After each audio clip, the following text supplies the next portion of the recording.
Bismillahirrahmanirrahim. Assalamu alaikum students. My name is Abdurrahman and I'm teaching you biology. Students, in this session we are going to continue with the gonadal hormones. और gonads क्या होते हैं? These are specialized reproductive structures present inside the human male as well as the female bodies, ovaries और testes के नाम से आप इनको जानते हैं.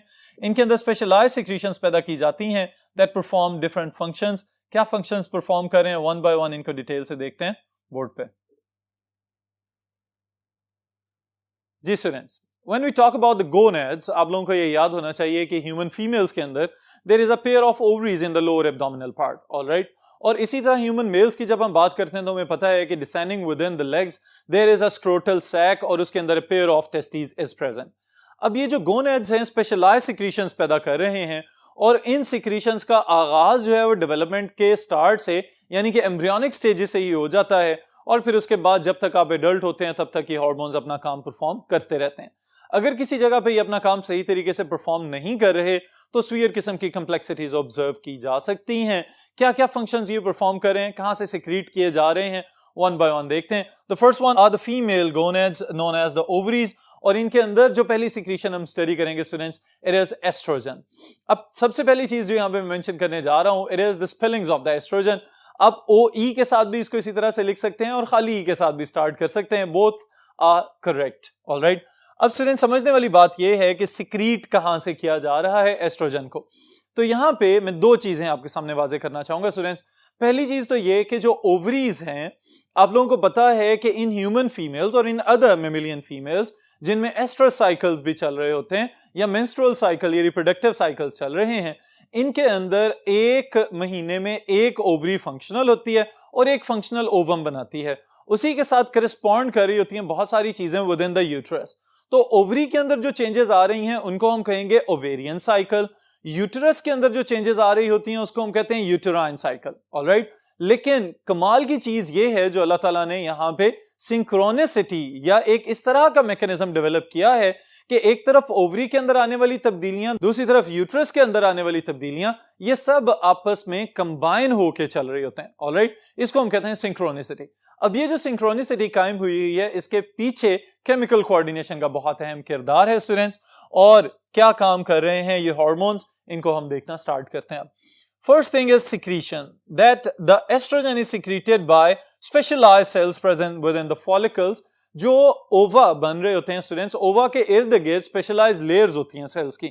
आपने ये बात याद रखनी है कि एक लेयर जो है वो तो होती है ग्रैन्युलोजा सेल्स की जो एस्ट्रोजन पैदा कर रहे हैं. ऑलराइट, इसी तरह एक और लेयर होती है थीका सेल्स की और वो पैदा करते हैं प्रोजेस्टेरॉन.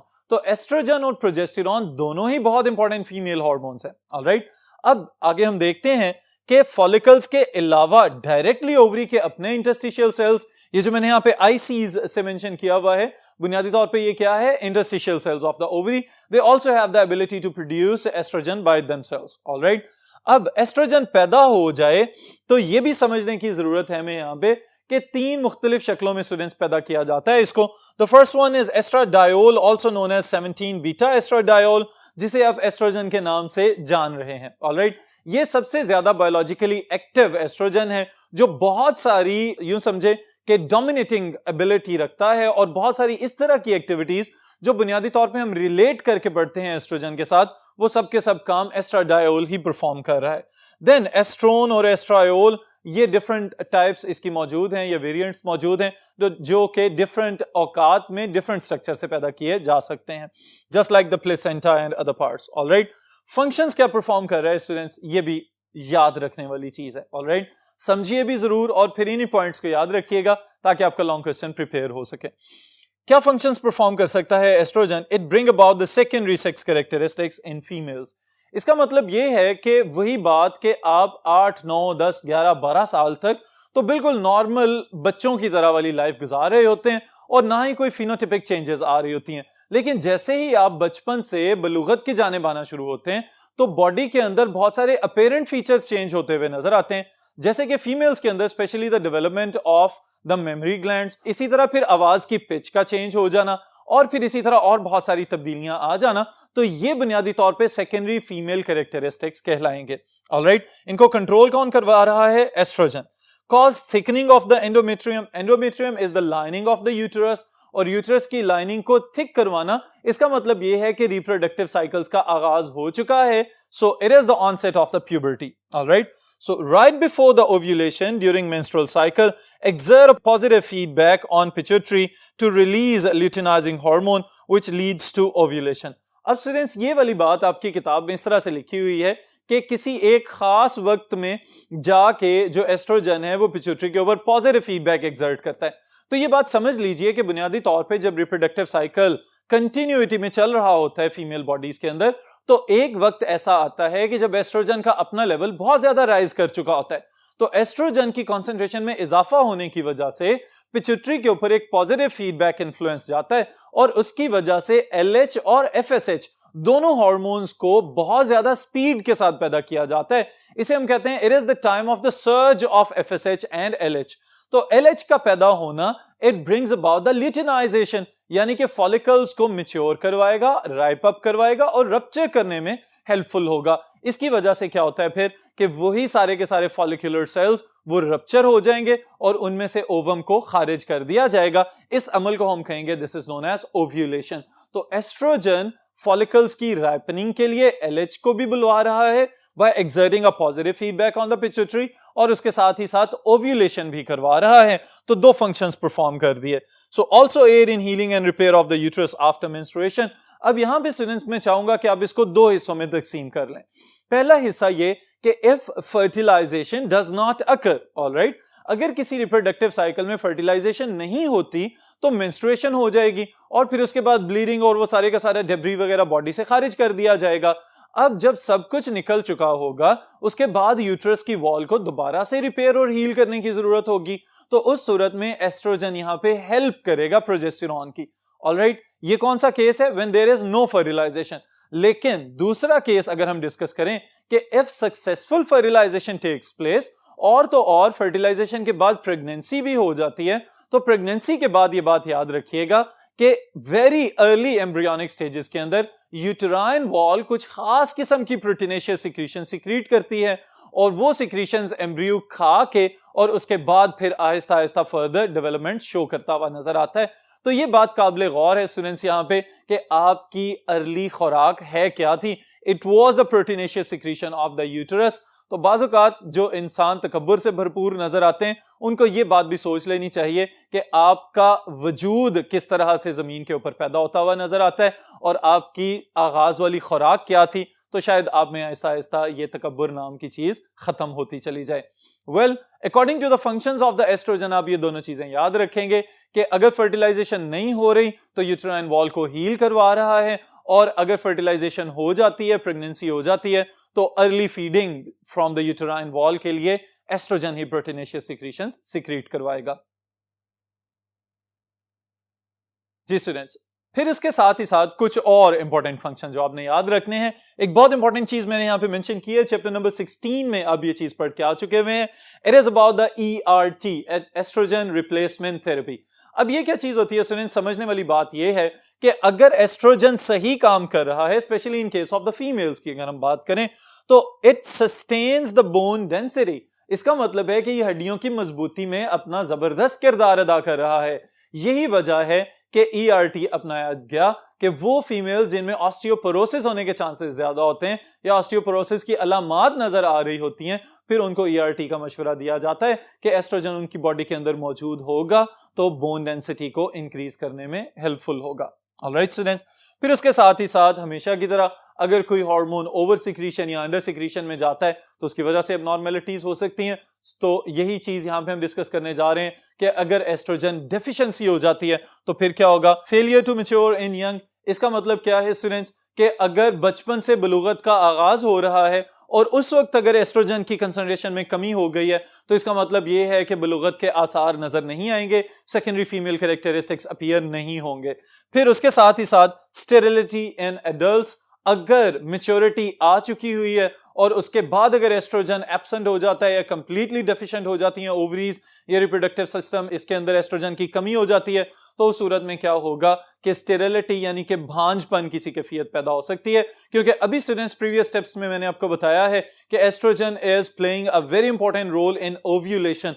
तो ओवा की पैदावार जो है वो एस्ट्रोजन के इन्फ्लुएंस के तहत चल रही है. तो इसका मतलब यह है कि अगर एस्ट्रोजन नहीं होगा या कम होगा तो ओव्यूलेशन भी कमजोर या कंप्लीटली एब्सेंट हो सकती है, उसकी वजह से मुकम्मल भांजपन भी पॉसिबल है in human females. Alright, the second secretion that we have to discuss is progesterone. Progesterone और एस्ट्रोजन बहुत इंपॉर्टेंट फीमेल हार्मोन्स हैं स्टूडेंट्स। प्रोजेस्टेरॉन क्या क्या फंक्शंस परफॉर्म कर रहा है, इसकी सिक्रीशन से आगाज करते हैं इसके। It is produced by theca cells of the follicles in response to luteinising hormone from the pituitary. अब ये वाली चीज आप जरा सोचें तो भी आपको पता चलेगा कि LH को प्रोड्यूस करवाने के लिए पॉजिटिव फीडबैक जो एस्ट्रोजन ने दिया था इंटीरियर पिट्यूटरी को, उसी के तहत FSH और LH पैदा हुए, और LH की जो सर्ज है यानी कि LH में जो इजाफा हो रहा है ओव्यूलेशन से बिल्कुल थोड़ी देर पहले और फिर उसके बाद जो कुछ देर के लिए LH में इजाफा रहता है, उसके तहत प्रोजेस्टेरॉन की सिक्रीशन को स्टिमुलेट किया जाएगा। अब प्रोजेस्टेरॉन जैसे ही पैदा होगा तो पैदा होते साथ ही पहला काम क्या करता है कि it is inhibitory to FSH, follicle stimulating hormone को आते साथ ही ये रोक देता है कि no more follicles are allowed और needed here. Alright, so progesterone inhibit FSH to inhibit, so we can say that inhibit or prevent further production of the follicles। ना मजीद फॉलिकल्स पैदा होंगे, ना मजीद ओवा जो है मैच्योरिटी या ओव्यूलेशन की जानिब आएंगे। causes further thickening of the uterine wall, estrogen ने जो थिकनिंग का आगाज करवाया था उसको मजीद कंटिन्यू करेगा और एंडोमेट्रियम की थिकनिंग में मजीद इजाफा करेगा। और इसके साथ ही साथ एक स्पेशलाइज्ड चीज स्टूडेंट्स जो यहाँ पे नजर आती है वो ये है कि अगर वॉल थिक होती चली जा रही है तो सेल्स में इजाफा हो रहा है, और अगर सेल्स में इजाफा हो रहा है तो इसका मतलब है कि यहाँ पे खुराक की भी जरूरत है। तो इसी वजह से यूट्रस की वॉल को वेस्कुलराइज भी किया जाएगा, यानी कि उसके अंदर एंजियोजेनेसिस का अमल किया जाएगा, ब्लड वेसल्स की मिकदार में तादाद में इजाफा किया जाएगा, ज्यादा से ज्यादा ब्लड वेसल्स बनाए जाएंगे। ऑलराइट, क्योंकि अगर सक्सेसफुल फर्टिलाइजेशन हो जाती है तो फिर उसके बाद प्रेगनेंसी की तैयारियां मुकम्मल की जा रही हैं। स्पेशली यहां पे जो ज्यादा इंटेंसिटी या ज्यादा डेंसिटी के साथ हमें जो ब्लड वेसल्स नजर आते हैं they are spiral blood vessels, alright, और स्पाइरल आर्टरीज। अब स्टूडेंट्स ये सारी की सारी तैयारियां किस लिए की जा रही होती हैं विद एवरी रिप्रोडक्टिव साइकिल, कि शायद फर्टिलाइजेशन हो जाए और फर्टिलाइजेशन होने के बाद प्रेगनेंसी हो जाए, तो उस तैयारियों के लिए यहां पे प्रोजेस्टेरॉन अपनी खिदमत सरंजाम दे रहा है। लेकिन इन एक्टिविटीज के साथ ही साथ अगर वही बात कि यहां पे भी ओवर सिक्रीशन या अंडर सिक्रीशन वाला केस होगा तो फिर क्या देखा जाता है, उसके लिए स्टूडेंट्स एक इंपॉर्टेंट पॉइंट आपके समझने के लिए भी और कंसेप्ट के लिए भी, कि जो प्रोजेस्टेरॉन है अगर ये FSH का इनहिबिटरी है और यूटेराइन वॉल को थिक कर रहा है, तो इन्हीं फैक्टर्स को रिसर्च में स्टडी करते हुए बाद में यूज किया गया प्रोजेस्टेरॉन को, that it can be a constituent of the contraceptives और द बर्थ कंट्रोल पिल्स। जी स्टूडेंट्स, अब आपके ज़हन में ये सवाल आ जाना चाहिए कि why progesterone is used in the contraceptives. अब इसके लिए आप दो पॉइंट्स याद रखिएगा। पहली चीज स्टूडेंट्स ये है कि इट सप्रेसेस द ओव्यूलेशन, यानी कि ओव्यूलेशन को कम कर रहा है, उसके ऊपर जो है दबाव डाल रहा है कि मजीद ओवा पैदा करने की जरूरत नहीं है। अब ओवा ही नहीं होंगे तो बेशक स्पर्म्स आ भी जाएं तो फर्टिलाइजेशन पॉसिबल ही नहीं है। तो इसका मतलब यह है कि यहां पे इसने बर्थ कंट्रोल का पहला काम सरंजाम दे दिया। फिर दूसरा फंक्शन जो प्रोजेस्टेरॉन परफॉर्म कर रहा है वो क्या है स्टूडेंट्स, कि सर्विक्स वाले रीजन में म्यूकस को आहिस्ता आहिस्ता आहिस्ता थिक कर दिया जाता है, जिसकी वजह से जो स्पर्म्स ने ट्रेवल करके आना था टुवर्ड्स द ओविडक्ट्स या फैलोपियन ट्यूब्स, वो स्पर्म्स नीचे से ऊपर की जानिब ट्रेवल करके जा ही नहीं सकेंगे। तो इसका मतलब ये होगा कि नो स्पर्म्स नो फर्टिलाइजेशन। सो ये दो बुनियादी तौर पे वो वजूहात हैं जिसकी वजह से प्रोजेस्टेरॉन को कॉन्ट्रासेप्टिव पिल्स में या आबादी की रोकथाम के लिए इस्तेमाल होने वाली अद्वियात का हिस्सा बना लिया गया। Alright students, so it is the major constituent of the birth control pills, जिन्हें हम कॉन्ट्रासेप्टिव्स भी कहते हैं। फिर उसके साथ स्टूडेंट्स आखिरी चीज इस सेशन की, and it is the testis. Testis specialised secretion पैदा कर रहे हैं, that is testosterone. Alright students, so interstitial cells of the Leydig. अब आपको थोड़ा सा रिव्यू अगर ह्यूमन मेल रिप्रोडक्टिव सिस्टम का हो तो आप इसी से अंदाजा लगा सकते हैं कि the gonads are the testis, और टेस्टिस के अंदर फिर फर्दर छोटी छोटी नालियां मौजूद होती हैं जिन्हें हम कहते हैं सेमिनिफेरस ट्यूब्यूल्स। सेमिनिफेरस ट्यूब्यूल्स के अंदर बहुत सारी इकसाम के सेल्स मौजूद हैं, जिसमें से एक स्पेशलाइज्ड सेल्स हैं जिनको हम कहते हैं interstitial cells of the Leydig या फिर लेड एग सेल्स। और इनका काम क्या है, ये टेस्टोस्टेरोन को पैदा करते हैं under the influence of the gonadotrophic hormones of the anterior pituitary। अब स्टूडेंट्स टेस्टोस्टेरोन जैसे ही पैदा किया जाएगा तो ये क्या क्या काम परफॉर्म कर सकता है, इन फंक्शंस को जरा देख लीजिए। In foetus initiates development of the sex organs, यानी कि आगाज की बात हो रही है बिल्कुल अर्ली डेवलपमेंट के अंदर। मेल्स के अंदर जो मेल गोनेड्स अपीयर हो रहे हैं, ये किसके जेरे असर पैदा हो रहे हैं? Under the influence of the testosterone and androgens.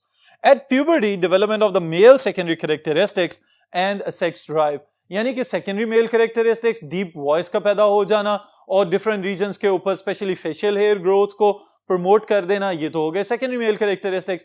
फिर उसके साथ ही साथ the desire to mate is known as the sex drive, के फर्टिलाइजेशन या मेटिंग की कोशिश करने के लिए जो फीलिंग्स या जो ख्यालात पैदा हो रहे होते हैं, it is known as sex drive.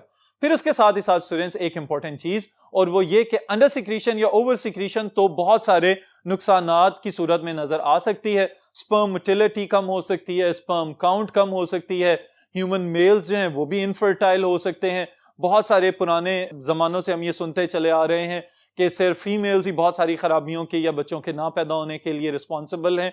तो स्टूडेंट्स ऐसा नहीं है, mails can also be infertile. और हमारी सोसाइटी में इस तरह के लोगों को देख के अफसोस होता है कि जो अपनी कमियों या कोताहियों के जो सारे के सारे इल्जामात हैं या जिम्मेदारी है वो अपने दूसरे पार्टनर के ऊपर डाल रहे होते हैं। तो इस वजह से ये चीज बहुत ही ज्यादा इंपॉर्टेंट है कि टेस्टोस्टेरोन लेवल्स चेक करने के लिए आम से टेस्ट मौजूद हैं लैब्स के अंदर, करवाए भी जा सकते हैं, क्योंकि स्पर्म मोटिलिटी या स्पर्म प्रोडक्शन में कमी होना मेल इनफर्टिलिटी का बायस भी हो सकता है। So males can also be infertile. Alright, फिर उसके बाद कैस्ट्रेटेड मेल का आपकी किताब में जिक्र किया गया है कि if there are no testes, अगर टेस्टीज हटा दिए जाएं, रिमूव कर दिए जाएं बॉडी से, तो उस अमल को कहते हैं कैस्ट्रेशन। ऑलराइट, अब ऑब्वियसली जब टेस्टीज होंगे ही नहीं तो there will be no testosterone. अब टेस्टोस्टेरोन अगर नहीं है तो इसका मतलब क्या है कि failure to develop secondary characteristics, secondary male characteristics develop ही नहीं होंगे और body tends more to be immature female. और बॉडी के अंदर जो एक खराबी होती है हमें नजर आएगी वो ये है कि बचपना कायम रहेगा और फेमिनिन कैरेक्टरिस्टिक्स की टेंडेंसी डेवलप होना शुरू हो जाएगी बॉडी के अंदर। फिर इसके साथ स्टूडेंट्स एक इंपॉर्टेंट चीज सब मेल स्टूडेंट्स को मैं जरूर बताना चाहूंगा कि बाज़ औक़ात आपकी एज में स्टूडेंट्स को शौक होता है कि जिम वगैरह ज्वाइन करें। तो जिम ज्वाइन करते साथ ही चूंकि मसल्स वगैरह गेन करने की जरूरत होती है, तो उस सूरत में प्रोटीन मास या मसल मास गेन करने के लिए कुछ इंस्ट्रक्टर्स जो हैं वो टेस्टोस्टेरोन इंजेक्शंस या इस तरह के और आप लोगों को डिफरेंट सप्लीमेंट्स देना शुरू कर देते हैं। तो इस हवाले से स्टूडेंट्स ये बात याद रखिएगा कि excess of everything is bad. अगर आप नॉर्मल से कम जा रहे हैं तो फिर तो शायद आपको अपनी फिजियोलॉजी को अल्टर करने की जरूरत है, फिर आप टेस्टोस्टेरोन इंजेक्शंस वगैरह या इस तरह से मेडिकेशन पे जाएं। लेकिन अगर आपके पास पहले ही स्टैंडर्ड या ऑप्टिमाइज्ड लेवल्स पैदा हो रहे हैं तो फिर आपको सप्लीमेंट्स के तौर पे टेस्टोस्टेरोन इंजेक्ट करने की जरूरत नहीं होगी। Alright students, so this is all for this session. फिर इंशाल्लाह नेक्स्ट सेशन में नेक्स्ट टॉपिक के साथ मुलाकात होगी।